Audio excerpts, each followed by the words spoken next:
오늘 함께 나눌 말씀은 요한복음 18장 33절부터 38절까지 말씀입니다.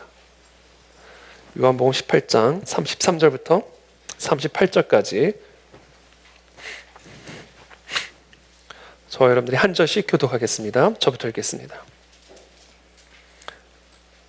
이에 빌라도가 다시 관정에 들어가 예수를 불러 이르되 네가 유대인의 왕이냐?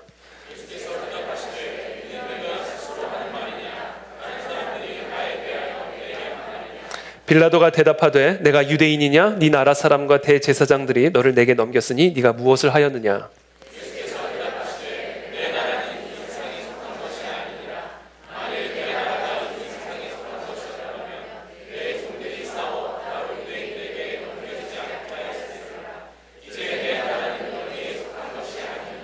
빌라도가 이르되 그러면 네가 왕이 아니냐? 예수께서 대답하시되 네 말과 같이 내가 왕이니라. 내가 이를 위하여 태어났으며 이를 위하여 세상에 왔나니 곧 진리에 대하여 증언하려 함이로라. 무릇 진리에 속한 자는 내 음성을 듣느니라 하신대. 빌라도가 이르되 진리가 무엇이냐 하더라. 이 말을 하고 다시 유대인들에게 나아가서 이르되 나는 그에게서 아무 죄도 찾지 못하였노라. 아멘. 네, 오늘은 슬기로운 신앙생활 33번째 진리란 무엇인가 라는 주제를 가지고 오늘 하나님의 말씀 나누겠습니다. 이 세상에서 살아가는 모든 사람들은 다 자기 나름대로의 신념을 가지고 살아가고 있고 또 그 신념을 토대로 일상에서 일어나는 모든 일들을 해석하고 판단을 하게 됩니다. 우리는 이와 같은 신념을 세계관이라고 부릅니다. 세계관이란 용어를 처음 사용한 독일의 철학자 임마누엘 칸트는 세계관을 이렇게 정의했습니다. 세계관이란 인간의 사고와 행위의 저변에 깔려 있고 그것을 형성하는 일련의 신념이다. 그러니까 우리가 사고하고 행동을 하는데 이 사고와 행동을 만들어내는 신념이 있는데 그게 세계관이다라는 것입니다. 미국의 기독교 사상가 찰스 콜스는 세계관을 또 이렇게 정의합니다. 세계관이란 이 세상에 대한 신념의 총합으로 우리의 일상적인 결정과 행동을 지시한다. 그러니까 세계관은 신념입니다. 자기가 갖고 있는 신념. 이 세상의 모든 인간들은 다 자기 나름대로의 옳고 그름, 선과 악에 대한 신념을 갖고 있고요. 그와 같은 신념을 토대로 일상의 삶 속에서 사고하고 결정하고 행동하게 됩니다. 바로 이것이 세계관입니다. 자, 그리고 이 세계관을 논리적인 이론 체계로 만들어 놓은 것을 사상 또는 이데올로기라고 부르고요. 그리고 그 사상과 이데올로기는 그 시대를 살아가는 사람들의 특정한 사고 방식과 행동 양식을 양산하여 그 사상과 이데올로기를 토대로 한 특정한 문화, 정치 문화, 경제 문화, 교육 문화, 예술 문화 등등의 문화를 만들어내게 됩니다. 그러므로 지금 우리가 살아가고 있는 이 세상의 문화는 이 세상을 지배하고 있는 특정한 세계관의 산물입니다. 그렇기 때문에 이 세상의 교회와 그리스도인들이 세상의 소금과 빛의 사명을 감당하기 위해서는 우리가 살아가고 있는 이 세상을 지배하고 있는 세계관이 무엇인지를 이해하는 것이 중요합니다. 자, 그렇다면 우리가 살아가고 있는 이 세상의 지배적인 세계관은 무엇인가? 자연주의적 세계관입니다.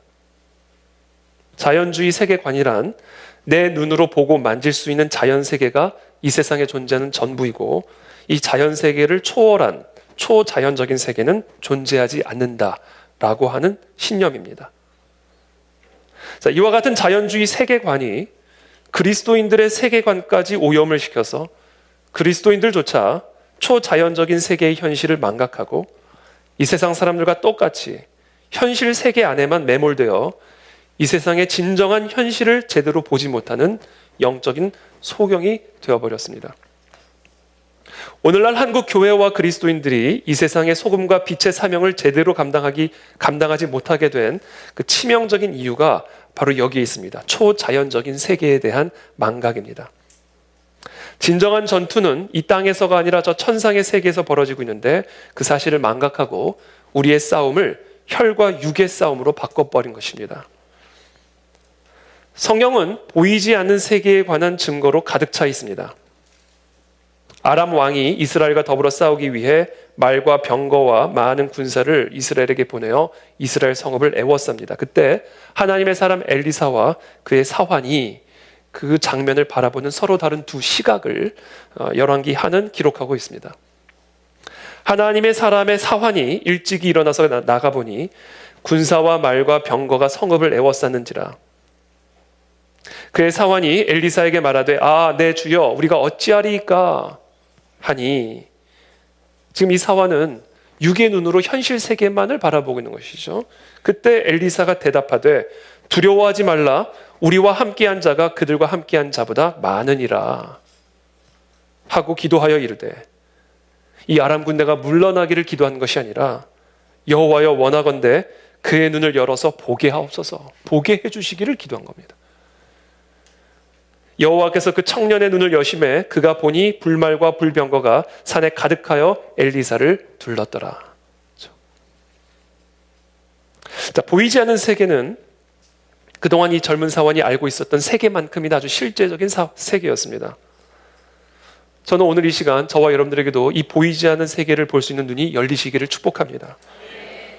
그때 우리는 이 현실 세계로부터 자유케 되어 진정한 세계를 바라보며 두려움으로부터 해방될 수가 있는 것입니다. 성경은 우리가 우리 눈에 보이는 이 보이는 세계 외에 보이지 않는 세계가 존재할 뿐 아니라 그 보이지 않는 세계가 보이는 세계를 지배하고 있음을 가르쳐 줍니다. 지금 이 엘리사가 바라본 이 보이지 않는 세계에 있는 이 불병거와 불말이 아람 군대를 다 무찌르죠. 진멸하죠. 그러니까 보이지도 않은 불병거가 보이는 아람 군대를 다 진멸시켜버린 거예요. 그러니까 보이지 않는 세계가 존재할 뿐 아니라 이 보이지 않는 세계가 보이는 세계를 지배하고 다스리는 겁니다. 그 사실을 또 잘 보여주는 이야기가 욥의 이야기죠. 어느 날 하루아침에 욥의 재산이 다 사라지게 되고 욥의 자녀들도 다 집이 무너져서 다 죽어버려요. 근데 욥기는 그와 같은 비극적인 사건으로 시작하지 않죠. 해 아래에 있는 사건을 설명해 주기 전에 해 위에서 무슨 일이 일어난지를 먼저 설명해 줍니다. 사단이 하나님에게 나아가 욥을 참수하죠. 하나님이 욥을 다 축복하니까 욥이 하나님을 경외하지, 한번 어려움을 줘보십시오, 고통을 줘보십시오. 아마 욥이 하나님을 저주할지 모릅니다. 그렇게 욥을 시험해 볼 것을 청하죠. 그때 하나님이 욥의 생명만 건드리지 말고 모든 것을 치도록 허락을 하십니다. 바로 해 위에서 그와 같은 영적인 세계에서, 보이지 않는 세계에서 결정된 그 결정이 해 아래에서 그대로 반영이 되는 것입니다. 성경은 보이지 않는 세계가 존재할 뿐 아니라 그 보이지 않는 세계가 우리가 현실에서 살아가는 이 보이는 세계를 지배하고 다스리고 있음을 분명하게 가르쳐주고 있는 것이죠. 그래서 우리는 이 보이지 않는 세계에 대한 눈이 열려야 돼요. 그래야 보이는 세계를 제대로 살아갈 수가 있는 것입니다. 그와 같은 사실을 가장 잘 보여주는 이야기는 바로 창세기의 아담과 하와의 이야기입니다. 아담에게 이르시되 네가 네 아내의 말을 듣고 내가 네게 먹지 말라 한 나무의 열매를 먹었은즉, 그렇죠? 영이신 하나님, 그 영이신 하나님이 아담과 하와의 영에게 말씀하시죠. 동산 중앙에 있는 선악과의 나무를 먹으면 죽는다.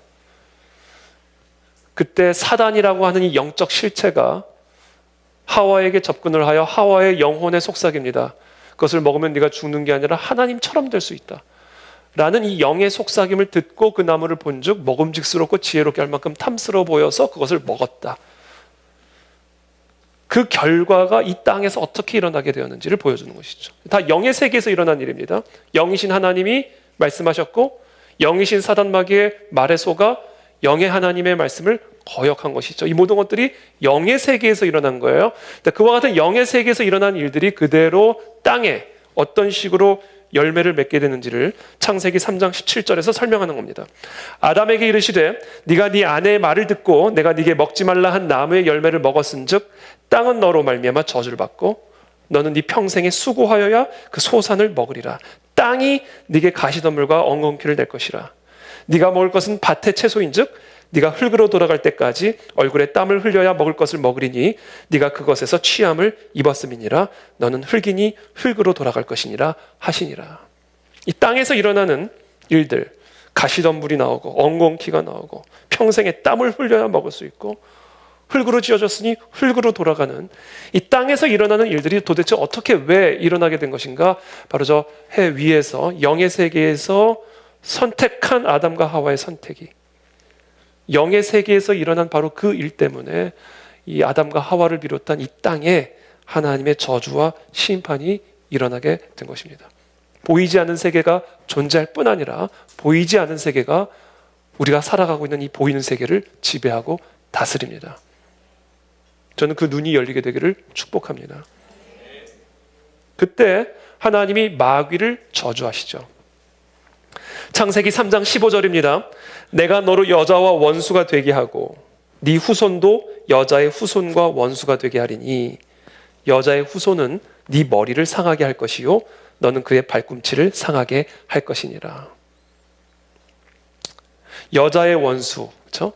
여자의 후손과 사단의 후손이 원수지간이 되어서 사단의 후손은 여자의 후손의 발꿈치를 상하게 할 것이지만 이 여자의 후손은 사단의 머리를 밟아버릴 것이다. 이렇게 말씀하시는 것이죠. 바로 이 갈등과 싸움이 인류 역사를 통해서 계속해서 일어나고 있는 일입니다. 인류의 역사는 바로 이 두 세력 간의 전쟁, 즉 여자의 후손과 뱀의 후손 사이의 전쟁사입니다.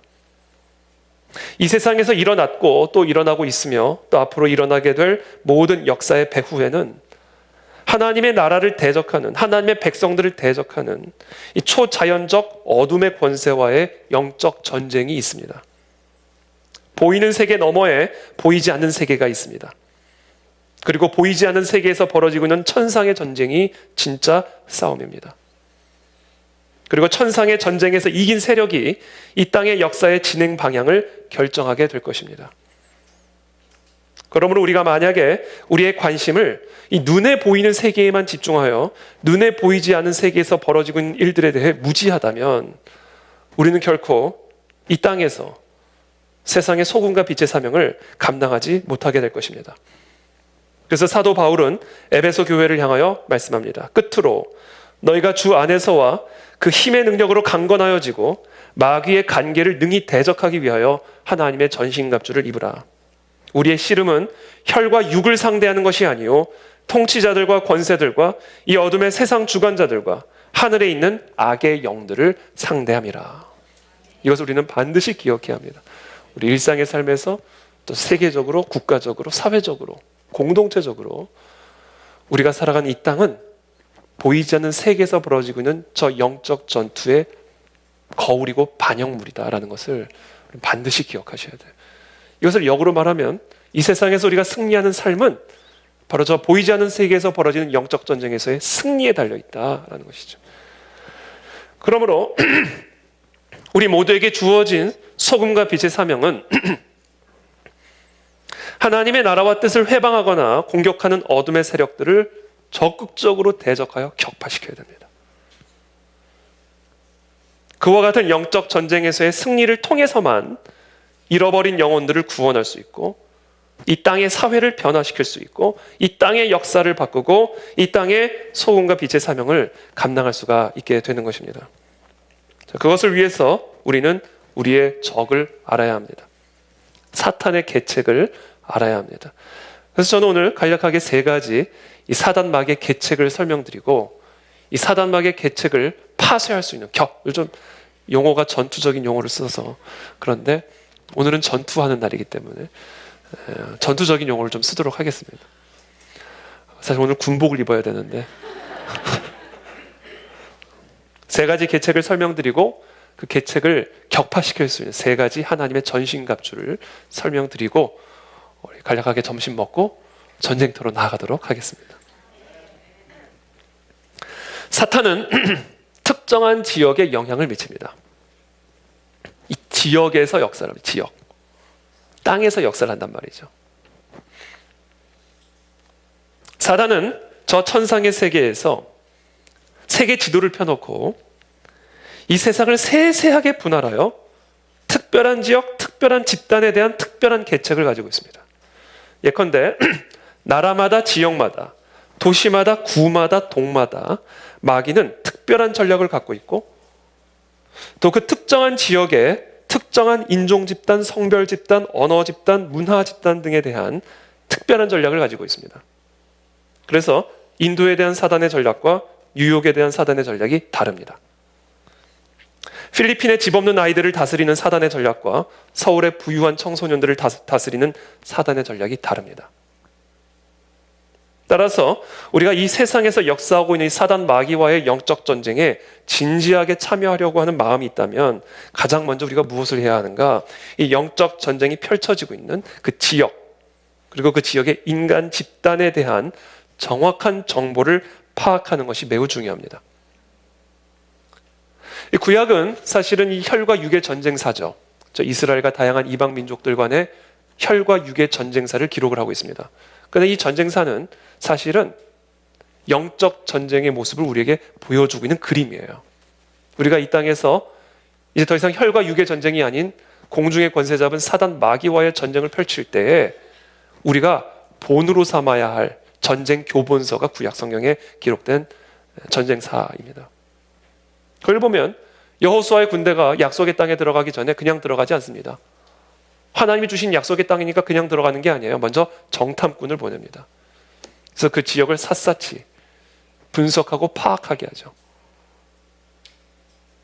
모세가 약속의 땅 코앞에서 12명의 정탐꾼을 보냅니다. 그리고 그때 10명의 정탐꾼은 들어가면 우리는 죽는다라는 보고를 하게 되었고 2명의 정탐꾼만이 하나님이 주신 땅이라는 것을 이해하게 됩니다. 이처럼 구약 성경을 보면 하나님이 이미 약속한 땅임에도 불구하고 하나님이 이미 보장하시는 승리임에도 불구하고 하나님은 이스라엘 군대에게 먼저 들어가서 정탐하고 파악하고 돌아오라고 명령하시죠. 오늘 우리가 영적 전쟁을 위해 나가는 곳은 강남역, 서울교대, 그리고 대법원입니다. 각 팀의 팀장님들과 중보기도 팀장님들께서 미리 그 지역을 정탐하셨고 또 그 지역 상황들을 잘 정리하셔서 오늘 이 기도 책자에 잘 준비가 되어 있습니다. 예를 들어 강남역은 우리나라 최대 번화가이자 유동인구가 가장 많은 곳입니다. 학원과 도서관과 이런 서점과 같은 교육시설이 밀집되어 있고 또 극장과 같은 문화시설이 들어가 있고 또 극장, 클럽, 클럽을 문화시설이라고 말할 수 있는지는 잘 모르겠습니다만 그런 문화시설이 들어가 있고 금융기관 등이 들어가 있습니다. 특별히 강남역 10번 출구 방향으로는 골목을 따라 술집과 클럽과 옷가게 등이 있고 11번 출구 방향으로는 성형외과와 술집, 타로 카페, 도박장, 마사지샵 등이 있습니다. 이 지역의 유동인구 가운데 62%가 20, 30대입니다. 우리의 다음 세대인 청년 세대를 미혹하는 모든 세속 문화가 총 집결되어 있는 곳이 강남역입니다. 자, 이와 같은 영적인 지역 분석을 통해서 그 지역을 향한 또 그 지역 속에서 역사하고 있는 사단의 계략을 파악할 수가 있게 되고 우리는 그 전략을 파쇄할 수 있는 기도와 말씀 선포를 준비할 수가 있게 되는 것이죠. 그래서 여러분 그 사막에서 전쟁할 때 필요한 무기와 도심에서 전쟁을 수행할 때 필요한 무기가 다릅니다.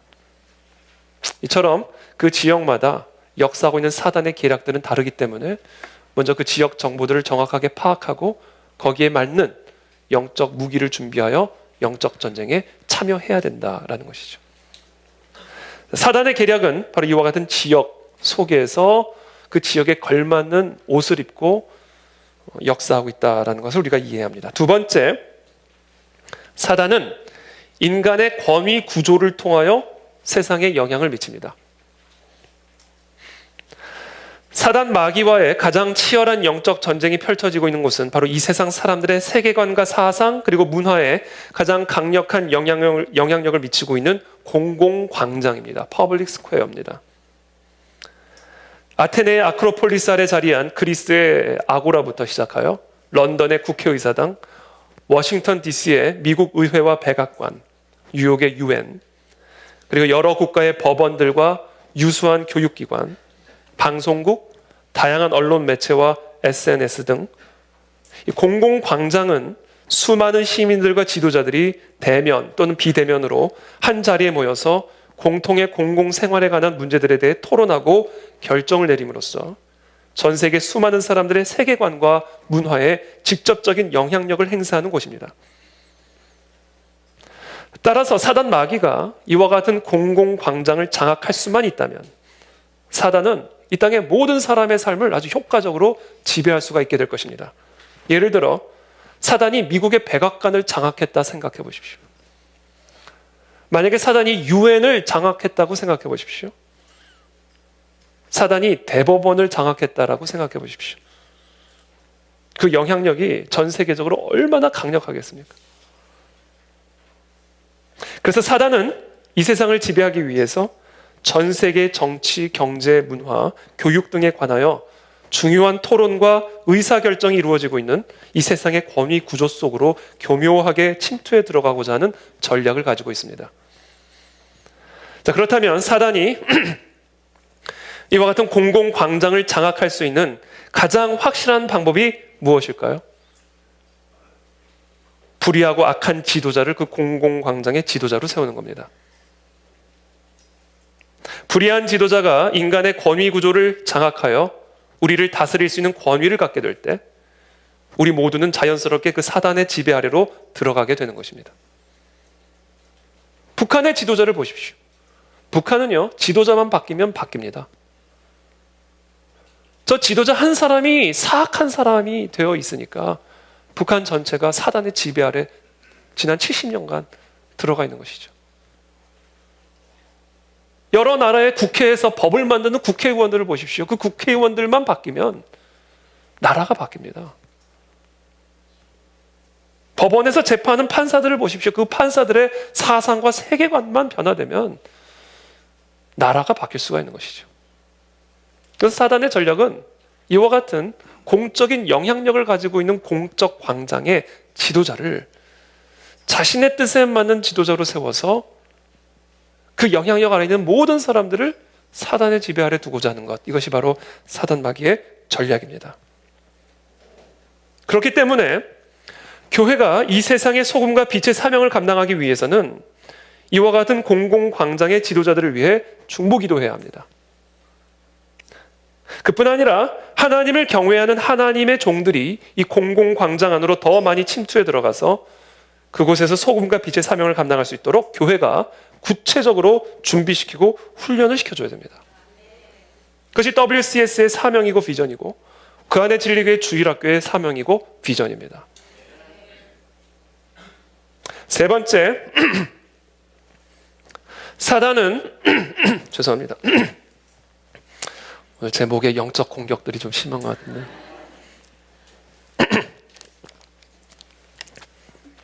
세 번째 사단의 계책은 권위에 대한 거역을 통해 세상을 지배합니다. 구약시대 이스라엘 백성들은 성읍에서 살았습니다. 이들 성읍에는 적의 공격을 막기 위한 높은 성벽이 있었습니다. 만약 성벽의 어느 한 부분이라도 무너져 내리는 날에는 적의 군대가 쳐들어와서 약탈과 살인을 저지를 수가 있었습니다. 하나님께서 우리의 가정과 기업, 국가와 교회를 이 사단 마귀의 공격으로부터 안전하게 지켜주기 위해 세워주신 성벽이 있는데 그 성벽의 이름이 바로 권위입니다.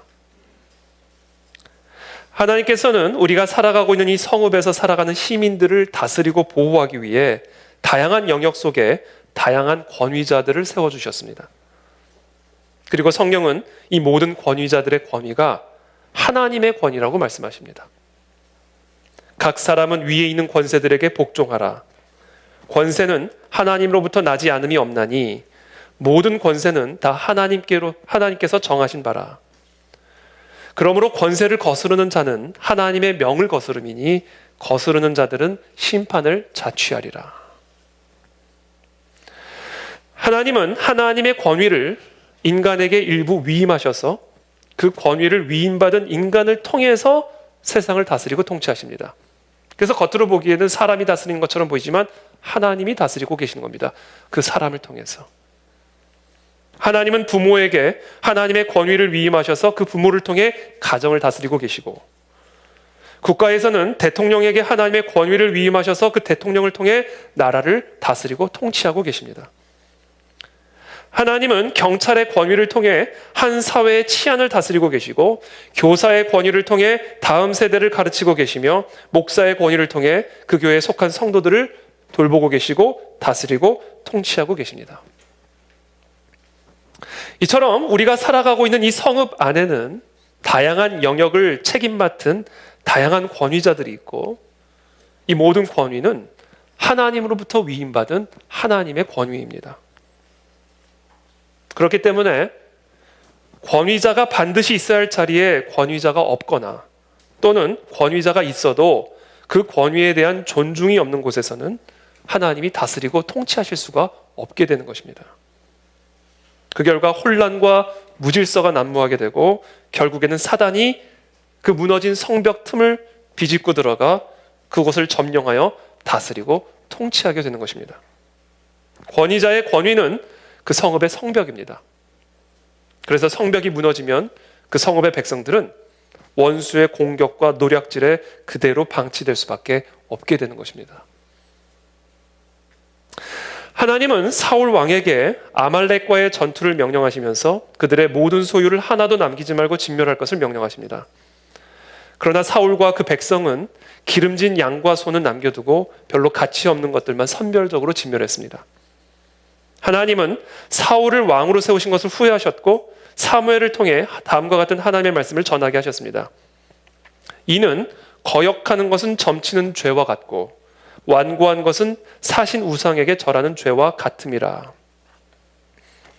하나님의 권위에 대한 거역은 점을 치는 사술의 죄와 같다. 왜냐하면 그 거역을 통해 사단의 통치가 흘러들어가기 때문이다. 마치 우리가 점을 칠 때 귀신의 영향력이 우리의 삶에 흘러들어오게 되는 것처럼, 우리가 하나님의 권위를 거역하게 될 때 그 순간 사단의 권위가 흘러들어오게 됩니다. 창세기가 우리에게 가르쳐준 것이죠. 아담과 하와가 하나님의 권위를 거역하는 순간 사단막의 영향력 아래로 들어가게 되는 것입니다. 그래서 거역은 사술의 죄와 같다. 사단 마귀의 출입을 방어할 수 있는 방어벽을 허물어버리는 일이다. 권위는 하나님에 의해 세워집니다. 권위 구조가 존재하는 것은 하나님의 뜻이며, 그 권위자에게 순복하는 것 또한 하나님의 뜻입니다. 왜냐하면 지도자가 지닌 권위는 지도를 받는 사람들을 사단 마귀의 노략질로부터 보호하기 위한 방어벽으로서 존재하는 것이기 때문에 그렇습니다. 그래서 우리는 권위 아래에 있을 때 그 권위의 보호를 받게 되고, 그 권위를 짓밟고 그 위에 올라서게 될 때 그 권위의 보호권 밖으로 이탈하게 되어 마귀의 밥이 되고 마는 것이죠. 참으로 안타까운 일입니다. 저는 종종 이 권위에 대한 이야기를 생각할 때마다 사파리를 묵상합니다. 사파리. 여러분 사파리 가보셨어요? 저는 그 남아프리카 공화국에 있는 세계에서 가장 좋은 그 사파리를 아직 못 가봤는데 제가 가본 에버랜드 사파리도 그 못지않게 참 좋았다고 저는 생각을 합니다. 근데 그 에버랜드 사파리의 이 야생동물들이 이미 길이 들여져 가지고요, 뭐 곰이요, 뭐 받아 먹으려고 이러고 서고 있어요. 그러니까 뭐 야생이라는 게 완전히 야성이 없는 거죠. 야성이. 그래서 그렇게 사실은 두려운 마음이 없지만, 그래도 이 철창을 단 그 버스를 타고 싹 사파리 안에 들어가는데 은근히 그래도 마음이 조금 긴장은 되더라고요. 은근히. 근데 그때 제가 만약에 지금 나를 뭘로 보고 이 버스 안에 나를 가둬두는 거야. 나는 적어도 사파리까지 왔으니까 호랑이 한번 타고 가야 되겠다. 여기까지 와서 내가 버스만 타고 갈 일이 있냐. 그래서 제가 나오세요. 그리고 제가 문을 박차고 나가가지고 호랑이 등에 올라타려고 했다고 상상을 해보십시오. 어떻게 되겠어요? 순식간에 호랑이 밥이 되죠. 권위라는 게 그런 겁니다. 권위는 우리를 가두는 것처럼 생각해요. 권위는 우리를 제한하는 것처럼 느껴집니다. 그래서 여러분, 권위는 방어벽이에요. 벽은 우리를 가두죠. 그러나 동시에 우리를 지켜줍니다. 그렇기 때문에 여러분, 권위는 때로는 우리의 자유를 제한하는 것처럼 생각하고, 또 때로는 좀 불편하게 느껴질 수는 있지만, 우리가 그 권위 아래에 있을 때 우리는 사단 마귀의 노략질로부터 보호를 받을 수가 있게 되는 것입니다. 그래서 우리 그 안에 즐겨 우리 모든 성도님들이 그 하나님의 권위 아래 거하게 되기를 축복합니다. 그래서 사단 마귀의 노략질에 당하지 않게 되기를 축복합니다.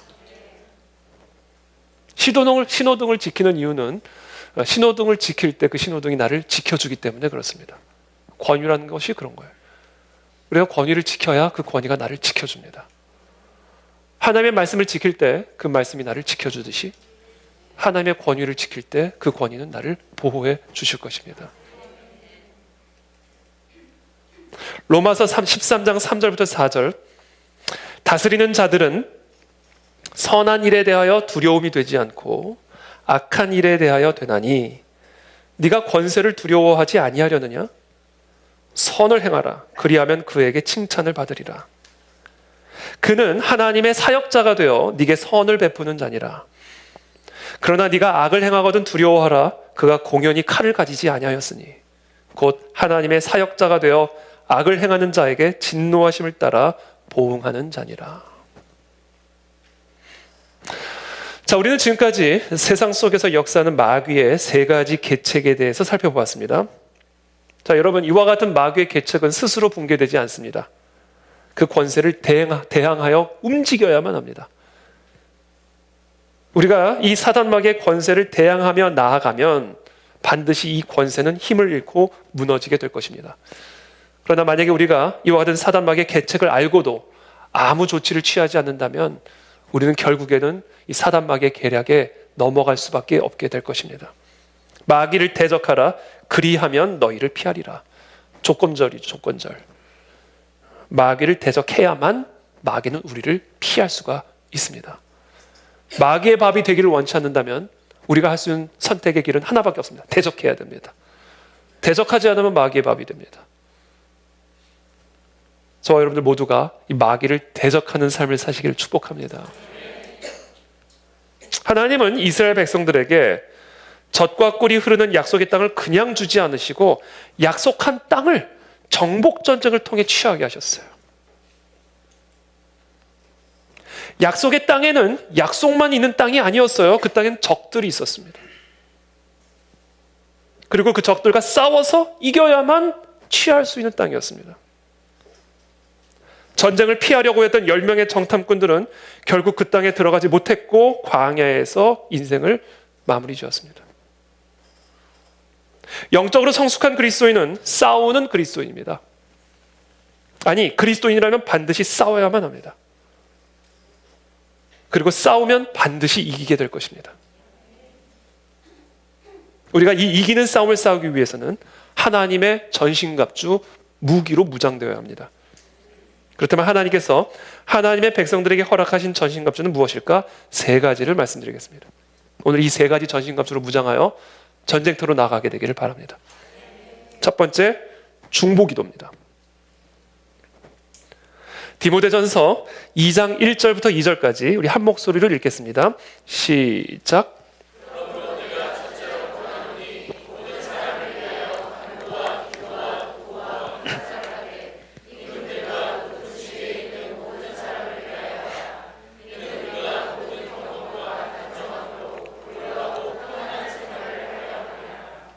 아멘. 여기서 모든 사람을 위하여 간구와 기도와 도고와 감사를 하라. 특별히 임금과 높은 지위에 있는 공공광장의 지도자들을 위해서 도고하라. 이 도고라는 게 중보기도하라라는 이야기입니다. 그래야 우리가 경건과 단정함으로 고요하고 평안한 생활을 할 수가 있다라는 것이죠. 이 중보라는 것은요, 사이에 있다라는 것을 의미합니다. 그래서 중보기도는 두 대상 사이에 들어가 서는 거예요. 자, 먼저 우리는 하나님과 중보하는 대상 사이에 서 있어야 됩니다. 하나님의 보호하심과 하나님의 인도하심과 하나님의 축복하심이 그 중보하는 대상에게 흘러들어갈 수 있도록 하나님과 중보하는 대상 사이에 우리가 서서 하나님께 기도해야 합니다. 또는 하나님과 중보하는 대상 사이에 서서 이 중보하는 대상을 향한 하나님의 심판을 보류해 주시거나 철회해 주실 것을 중보해야 합니다. 이게 중보기도예요.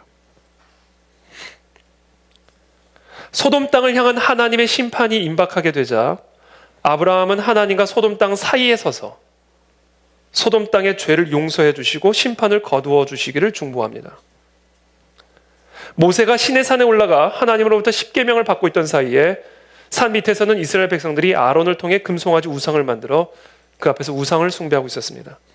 그때 하나님은 진노하셨고 그들을 다 진멸하기로 작정하십니다. 그때 모세는 하나님과 범죄를 저지른 이스라엘 백성들 사이에 서서 이들을 향한 하나님의 심판을 철회해 주실 것을 중보합니다.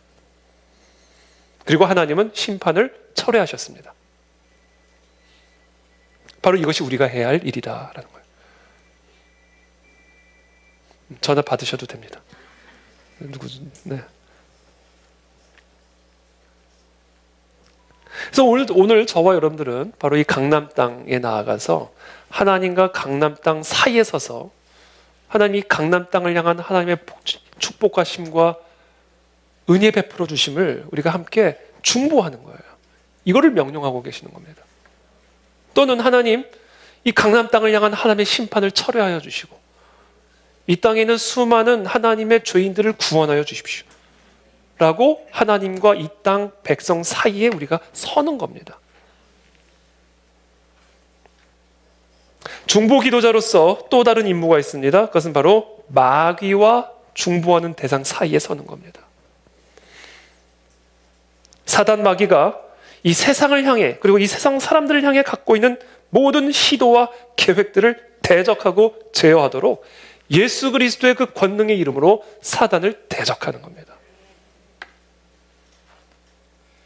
이처럼 우리는 마귀와 우리의 가정 사이에 서고 마귀와 우리의 교회 사이에 서고 마귀와 우리 국가 사이에 서서 사단 마귀의 공격을 무력화시킬 수가 있고 그의 괴계를 파하고 모든 영향력을 격파시킬 수가 있게 되는 것이죠.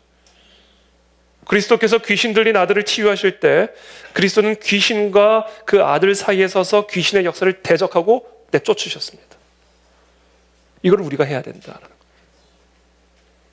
그리스도께서는 마귀와 마귀의 종노릇하여 영원한 지옥에 들어갈 수밖에 없는 우리들 사이에 중보자로 서셔서 사단 마귀를 대적하셨고 마귀의 결박을 끊어내셔서 우리를 마귀의 수중에서부터 건져내어 하나님의 자녀가 되는 권세를 얻게 하신 것입니다.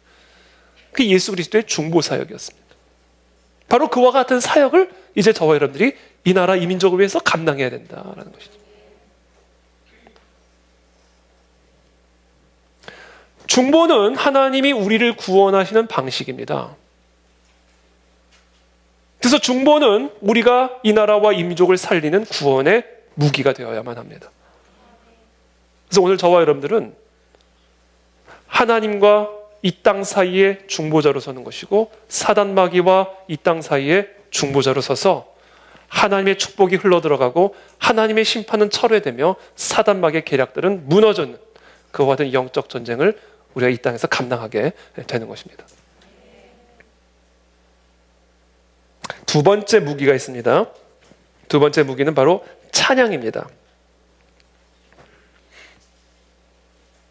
이 도시를 지배하고 있는 어둠의 세력을 이기는 방법은 찬양입니다.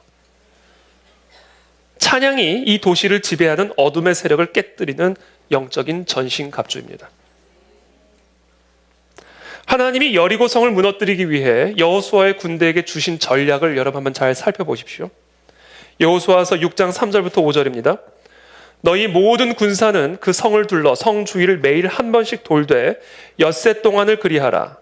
제사장 7은 7 양각 나팔을 잡고 언약궤 앞에서 나아갈 것이요 7째 날에는 그 성을 7번 돌며 그 제사장들은 나팔을 불 것이며 제사장들이 양각 나팔을 길게 불어 그 나팔 소리가 너희에게 들릴 때에는 백성은 다 큰 소리로 외쳐 부를 것이라. 그리하면 성벽이 무너져 내리리니 백성은 각기 앞으로 올라갈지니라. 나팔을 불고 소리를 지르고 큰 소리로 외쳐 부르짖기 시작할 때 그 견고한 성벽이 무너져 내리기 시작했다. 교회가 어둠의 세력들을 향하여 찬양을 하기 시작할 때 그 어둠의 세력들은 무너져 내리기 시작합니다.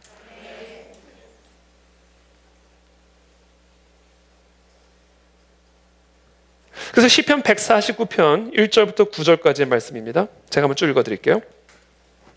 성도들은 영광 중에 즐거워하며 그들의 침상에서 기쁨으로 노래할지어다. 그들의 입에는 하나님에 대한 찬양이 있고 그들의 손에는 두 날 가진 칼이 있도다. 자, 그들의 입에 하나님을 향한 찬양이 있을 때 그들의 손에는 두 날 가진 칼이 주어진다. 입술에 찬양이 있으면 우리의 손에 두 날 가진 칼을 쥐게 된다는 거예요. 이것으로 문나라에 보수하며 민족들을 벌하며 그들의 왕들은 사슬로 그들의 귀인은 철고랑으로 결박하고 기록한 판결대로 그들에게 시행할지로다. 자, 우리가 우리의 입술에 하나님을 찬양하는 찬양이 있을 때 우리의 손에는 두 날 가진 칼이 있고 그 칼로 문나라를 심판하고 민족들을 벌하게 되고 왕들은 사슬로 귀인은 철고랑으로 결박하여 하나님의 심판대로 심판할 수 있는 권세가 주어진다. 이런 영광은 그의 모든 성도에게 있도다. 할렐루야. 찬양입니다. 찬양. 그러면서 시편 150편, 시편의 가장 마지막 편은 계속해서 이렇게 이어서 찬양합니다. 할렐루야. 그의 성소에서 하나님을 찬양하며 그의 권능의 궁창에서 그를 찬양할지어다. 그의 능하신 행동을 찬양하며 그의 지극히 위대하심을 따라 찬양할지어다. 나팔 소리로 찬양하며 비파와 수금으로 찬양할지어다. 소고치며 춤추어 찬양하며 현악과 퉁소로 찬양할지어다. 큰 소리 나는 재금으로 찬양하며 높은 소리 나는 재금으로 찬양할지어다. 호흡이 있는 자마다 여호와를 찬양할지어다. 할렐루야. 이 시편의 기자는 다윗이죠. 대부분이 다윗 또는 이 시편의 기자는 이 시편을 언제 썼는가? 푸른 초장에 쓴 게 아니에요. 전쟁통에 썼습니다. 칼이 자신의 목을 위협하고 있고 등짝을 향하여 화살들이 날아오는 죽음의 위협 전쟁통 속에서 쓴 시예요. 이 시가 뭐예요? 찬양이에요. 그리고 이 찬양을 통해 승리를 거둔 겁니다. 저는 저와 여러분들의 입술에 찬양이 끊어지지 않게 되기를 축복합니다. 그래서 저와 여러분들의 손에 두 날 가진 칼을 가지고 사단 마귀의 계략을 치는 그런 여호수아의 군대가 되시기를 축복합니다. 빌립보에서 점치는 귀신 들린 여종을 치유하여 그 여종의 주인들에게 심각한 경제적 손실을 가져다 준 바울과 실라는 무리들의 고발로 인해 매를 맞고 착고의 그 발이 든든히 채워진 채 깊은 감옥에 갇히게 됐습니다. 등이 찢어져 피가 나고 팔다리가 아픈 고통 가운데 바울과 실라의 입에서는 신음소리가 아니라 무엇이 흘러나왔는가? 찬양이 흘러나왔습니다. 한밤중에 바울과 실라가 기도하고 하나님을 찬송하며 죄수들이 듣더라. 저는 오늘 저와 여러분들이 이 강남 땅에서 하나님을 찬양할 때요, 반드시 이 찬양 소리를 듣는 죄인들이 있을 것을 여러분 기억하시기를 바랍니다. 반드시 듣는 사람들이 있어요. 듣기 싫어도 듣게 돼 있어요. 왜냐면 우리는 스피커를 쓸 것이기 때문에. 듣기 싫어도 듣게 되어 있습니다. 근데 이거 단순히 듣는 게 중요한 게 아니에요. 이 들은 찬양 소리가 그들의 마음을 어떻게 감동시킬지를 우리가 알 수가 없는 거예요. 그 찬양의 가사가 어떻게 그들의 마음에 박힐지를 우리는 알 수가 없는 겁니다. 근데 그 일이 누군가에게는 일어날 거예요. 누군가는 들을 거예요. 누군가는 듣고 있을 거고 누군가는 감동을 받을 겁니다. 듣기 싫어도 자꾸 귀가 갈 거예요. 왜냐하면 이거는 하나님을 찬양하는 찬양이기 때문에. 그때 어떤 일이 일어납니까? 이에 갑자기 큰 지진이 나서 옥터가 움직이고 문이 곧 다 열리며 모든 사람의 매인 것이 다 벗어진지라. 갑자기 옥터가 흔들리고 옥문이 열리면서 모든 사람들의 매인 결박들이 다 풀어졌습니다. 저는 이 말씀을 오늘 어떻게 묵상을 했냐면, 이 찬송을 들었던, 이 바울과 실라의 찬송을 들었던 그 감옥 안에 있었던 다른 죄수들의 심령 속에서 일어난 일로 묵상을 했어요. 이 죄수들이 이 바울과 실라의 기도와 찬송 소리를 듣고 알 수 없는 마음의 지진이 일어나기 시작하고, 알 수 없는 그 마음의 감동이 일어나면서 그 닫혔던 문이 열리면서 손과 발에 묶였던, 마음과 생각에 묶였던 결박들이 끊어지고 풀어지는, 죄수가 구원을 받는 역사들이 일어나게 될 것이다 라는 거예요. 왜냐하면 우리가 선포하고 찬양하는 이 찬양은 진리이기 때문에 그래요. 진리는 스스로 능력을 갖고 있습니다. 그래서 스펄전도 그런 말을 했어요. 진리는 우리 안에 가두어둔 사자와 같아서 풀어만 놓으면 되는 거다. 그거는. 우리에서 풀어만 두면 사자는 사자됨을 스스로 증명한다는 거예요. 우리가 지금 해야 될 일이 뭐냐면 사자를 자꾸 풀어내야 돼요. 광장으로 나아가서 이 진리를 자꾸 풀어내야 됩니다. 찬양으로, 기도로, 선포로. 그때 그 진리는 우리가 알 수 없는 어떤 죄수의 마음속에 들어가 마음을 뒤흔들 것이고, 옥문을 열 것이고, 그들을 결박하고 있는 착고들을 풀어내실 거다라는 거예요. 우리는 그것 때문에 나가는 거지 그냥 나가는 게 아니에요. 근데 그때 또 어떤 일이 일어났는가? 옥문이 열렸으니까 죄수들이 다 도망간 줄을 알고 간수가 자다 깨어나가지고 깜짝 놀라가지고 자결을 생각합니다. 자살을 생각합니다. 자살. 이 모든 책임을 자기가 질 생각을 하니까 감당을 못 하겠는 거예요. 그래서 이 모든 일에 대해 내가 책임을 져야 되겠다 하고 칼을 꺼내서 자결을 하려고 할 때 바울이 소리를 질러서 막습니다. 여러분, 오늘 우리가 나아가서 찬양을 할 때, 법원 앞에서 찬양을 할 때, 강남역 앞에서 기도할 때, 교대 앞에서 찬양하며 기도할 때, 여러분, 어떤 사람이 지나가고 있을지는 우리는 알 수가 없는 거예요. 오늘 이 간수처럼 자기가 가진 이 막중한 책임 때문에 유서를 품고 지나가는 사람들이 있을 수 있습니다, 여러분. 수면제를 몇 병지를 가방에 넣고 그 길을 지나가는 사람이 있을 수가 있어요. 그리고 그들의 심령에 들려진 이 찬양 소리가 어떤 능력을 발휘할지는 우리는 알 수가 없는 거예요. 우리는 그와 같은 일들이 일어날 것을 믿고 기대하면서 나가는 겁니다. 그런 일들이 일어나게 도와주십시오. 이 어둠의 땅에서 방황하고 있는 수많은 영혼들이 오늘 우리가 선포하는 찬양과 기도와 말씀을 통해 옥문이 열리고 착고가 풀어지는 구원의 역사를 허락하여 주시옵소서. 그래서 이 간수만 구원받은 게 아니라 간수 가족까지 다 구원받습니다. 하나님의 복음의 역사는 그런 식으로 산불처럼 번져나가게 되는 거예요. 나가야 된다. 그래서 나가야 된다.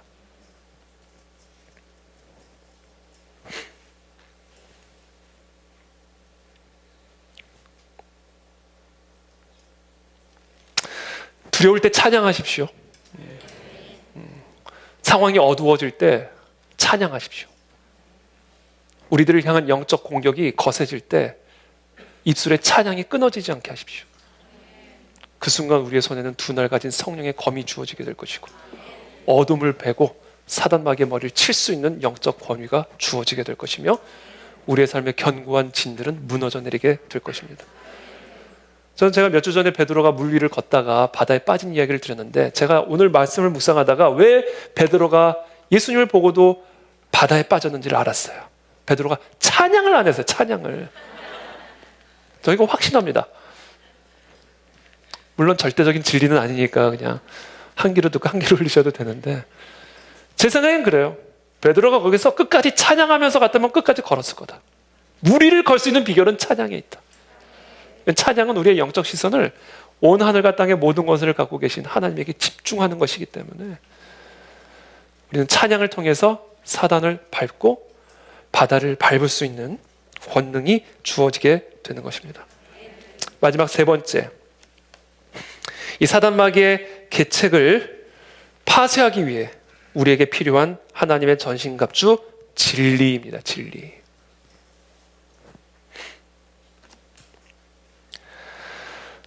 지금으로부터 약 600년 전인 1411년으로 한번 돌아가 보겠습니다. 그 당시 세계를 지배하고 있던 문명은 동양 문명이었습니다.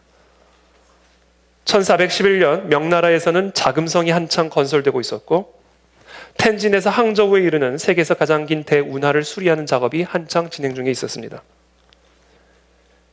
그때 서구 문명은 어땠을까?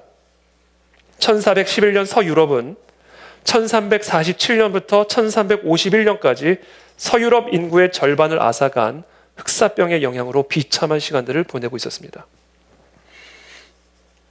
1500년만 해도 세계에서 가장 큰 도시는 인구 60만에서 70만을 자랑하던 베이징이었습니다.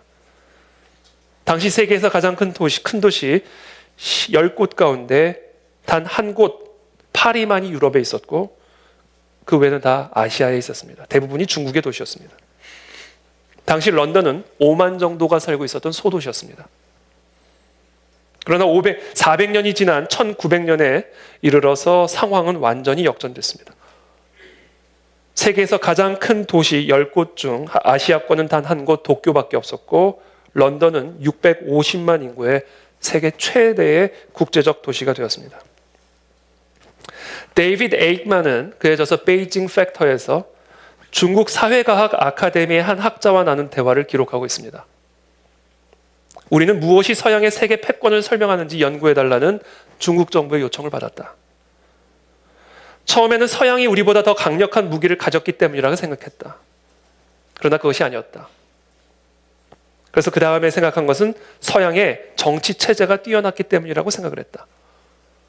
그러나 그것도 근본적인 이유는 아니었다. 그래서 그 다음에는 서양의 경제 시스템에 초점을 맞추었다. 하지만 그것도 근본적인 이유는 아니었다. 지난 20년간 우리는 서양 문화의 중심에 기독교가 있다는 사실을 깨달았다. 그것이 바로 서양이 그토록 강력한 이유다. 사회적, 문화적 삶에 기독교적 윤리 기반이 자본주의 출현과 그 후 민주정치로의 성공적 이행을 가능하게 했다. 이게 중국 사회과학 아카데미의 결론입니다. 중국의 사회학자 저우 신핑은 이렇게 말합니다. 초월성의 기독교적 이해가 눈에 보이는 자연세계뿐이 아니라 이 눈에 보이는 자연세계를 넘어서 있는 이 초월성의 기독교적 이해가 근대 서양의 사회와 정치 발전에 결정적인 역할을 했다. 이 초월성을 받아들여야만 자유, 인권, 관용, 평등, 정의, 민주주의, 법치와 같은 개념의 진정한 의미를 이해할 수 있다.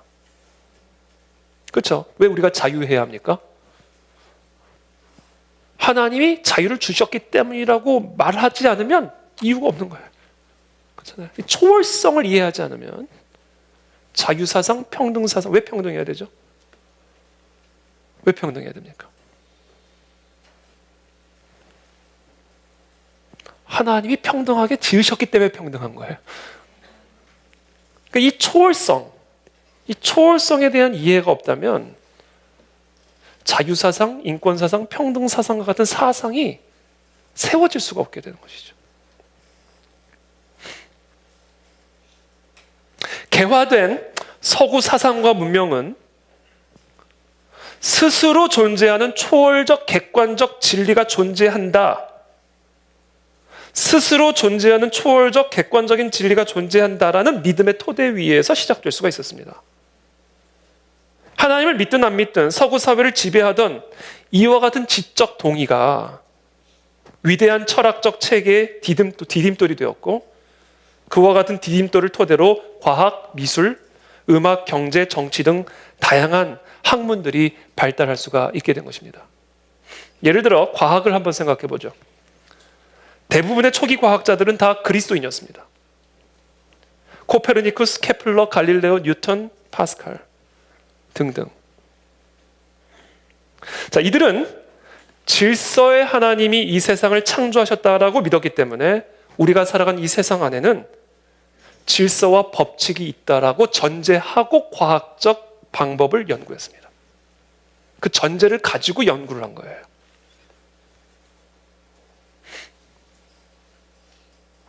하나님이 창조하신 자연 안에는 하나님의 질서와 법칙이 있을 것을 전제로 하여 과학을 발전시킬 수 있었듯이 하나님이 창조하신 미 안에는 사람들의 마음과 영혼을 감동시키는 어떤 미학적인 질서와 법칙이 있을 것이라는 믿음을 전제로 음악과 문학과 미술을 발전시켰습니다. 그래서 이 서구 문명에서 이 음악학, 미술학, 이 문학들이 발전할 수 있었던 이유는 바로 사람의 마음과 영혼을 움직일 수 있는 어떤 질서와 법칙이 있을 것이라고 하는 전제를 가지고 그 질서와 법칙을 찾아 나가는 과정에서 성장하게 된 거예요.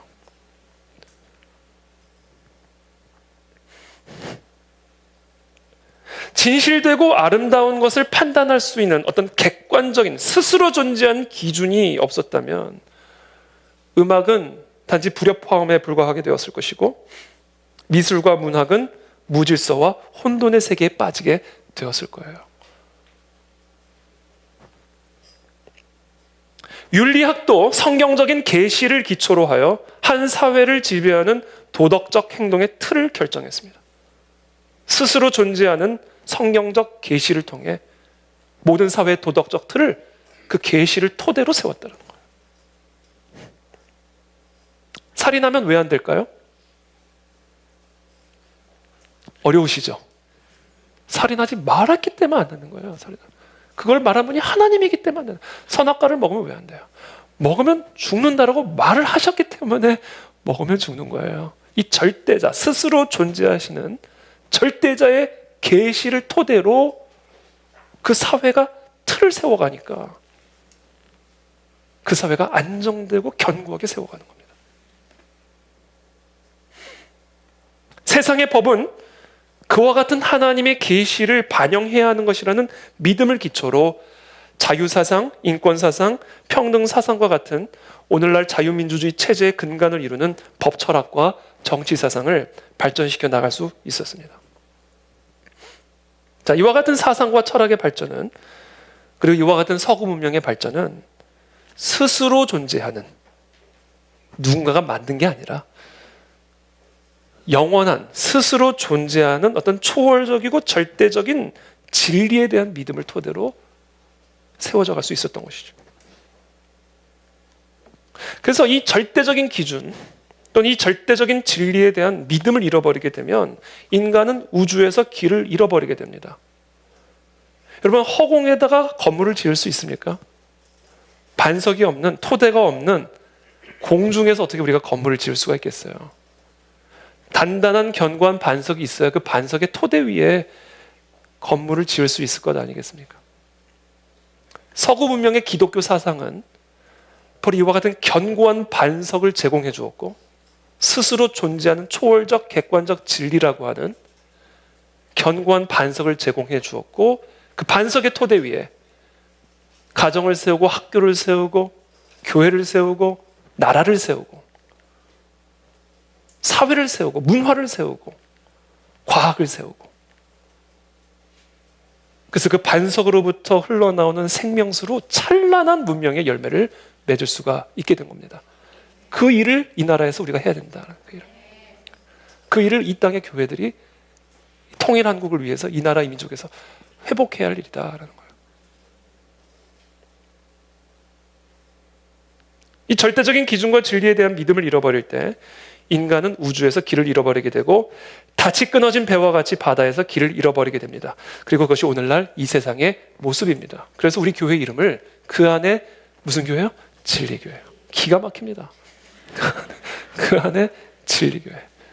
이건 이중적인 의미를 갖고 있어요. 모르시는 분들을 위해서 다시 한번 말씀을 드리면 그 안에 들어가면 진리가 있다. 그런 의미가 있고 진리는 그리스도 안에만 있다. 라는 의미가 있습니다. 그리스도 안에 있는 진리를 그 안에서 선포하는 교회가 그 안에 진리교회예요. 이것이 오늘날 이 시대에 필요한 회복이다. 하나님의 전신 갑주다. 지금 이 세상은 진리를 필요로 하고 있습니다. 국가를 세울 수 있는 토대가 필요합니다. 통일 한국을 세울 수 있는 토대가 필요해요. 개인의 삶을 세울 수 있는 토대와 반석이 필요하고 다 무너져 내리고 있으니까. 가정을 세울 수 있는 토대와 반석이 필요하고 회사를 세울 수 있는 토대와 반석이 필요합니다. 그리고 그 반석은 바로 진리다. 진리. 오늘 본문에 빌라도의 법정에서 이루어진 이 빌라도와 예수님의 대화는 진리를 잃어버린, 그래서 우주에서 길을 잃어버린 것과 같은, 공허한 허공에 건물을 짓고자 하는 것과 같은 오늘날 이 세상의 현실을 그대로 보여주고 있고요. 그래서 이 세상에 필요한 것이 무엇인지를 우리에게 가르쳐주고 계십니다. 33절부터 제가 읽어드리겠습니다. 이에 빌라도가 다시 관정에 들어가 예수를 불러 이르되 네가 유대인의 왕이냐? 예수께서 대답하되 이는 네가 스스로 하는 말이냐? 다른 사람들이 나에 대하여 네게 한 말이냐? 빌라도가 대답하되 내가 유대인이냐? 네 나라 사람과 대제사장들이 너를 내게 넘겼으니 네가 무엇을 하였느냐? 신문을 하는 거죠. 예수께서 대답하시되 내 나라는 이 세상에 속한 것이 아니니라. 만일 내 나라가 이 세상에 속한 것이었더라면 내 종들이 싸워 나로 유대인들에게 넘겨지지 않게 하였으리라. 이제 내 나라는 여기에 속한 것이 아니니라. 빌라도가 이르되 그러면 네가 왕이 아니냐? 예수께서 대답하시되 네 말과 같이 내가 왕이니라. 내가 이를 위하여 태어났으며 이를 위하여 세상에 왔나니 곧 진리에 대하여 증언하려 함이로라. 무릇 진리에 속한 자는 내 음성을 듣느니라 하신대. 빌라도가 이르되 진리가 무엇이냐 하더라. 이것이 오늘날 이 세상의 현실이죠. 법정의 판사가 진리가 무엇인지를 모르고 재판을 하고 있습니다. 국회의사당의 국회의원들이 진리가 무엇인지를 모르고 법을 만들고 있습니다. 법의 반석이 없습니다. 옳고 그름을 판단하는 반석이 없습니다. 그래서 오늘날 이 세상의 현실이 우주에서 표류하고 있는 그와 같은 지경이 되고 말았다라는 것이죠. 그래서 오늘날 이 시대에 필요한 것 바로 진리입니다. 오늘 저와 여러분들은 저기에 나가서 진리를 선포하는 겁니다. 이 강남 땅이 진리의 기초로 다시금 세워지게 하시고, 대한민국이 이 진리의 토대로 다시금 세워지게 하시고, 이 통일한국이 진리의 토대 위에 세워지는 나라 되게 하여 주시옵소서. 요한복음 1장 1절부터 3절까지 제가 한번 마지막으로 읽어드리겠습니다. 태초에 말씀이 계시니라. 이 말씀이 하나님과 함께 계셨으니 이 말씀은 곧 하나님이시니라. 그가 태초에 하나님과 함께 계셨고 만물이 그로 말미암아 지은 바 되었으니 지은 것이 하나도 그가 없이는 된 것이 없느니라. 이 땅에 존재하는 것 가운데 예수 그리스도 없이 되어진 것은 하나도 없어요. 모든 것의 반석이요 기초요 토대가 예수 그리스도이십니다. 그 토대를 회복해야 합니다. 그 토대가 바로 진리다. 그 토대가 바로 그 그리스도의 말씀이다.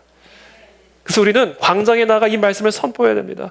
사람들이 이 말씀으로 돌아와 이 말씀의 반석 위에 그리스도의 진리 위에 자신들의 삶을 다시금 세워가고 이 나라 이 민족이 세워갈 수 있도록 우리는 외치고 선포해야만 하는 것이죠.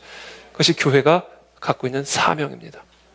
그래서 오늘 그 사명을 위해 저와 여러분들 모두가 함께 나아가 진리를 선포함으로 진리로 말미암아 자유케 되어지는 이 나라 이 민족이 될 수 있도록 함께 중보자로 서게 되기를 예수님의 이름으로 축복합니다. 기도하겠습니다.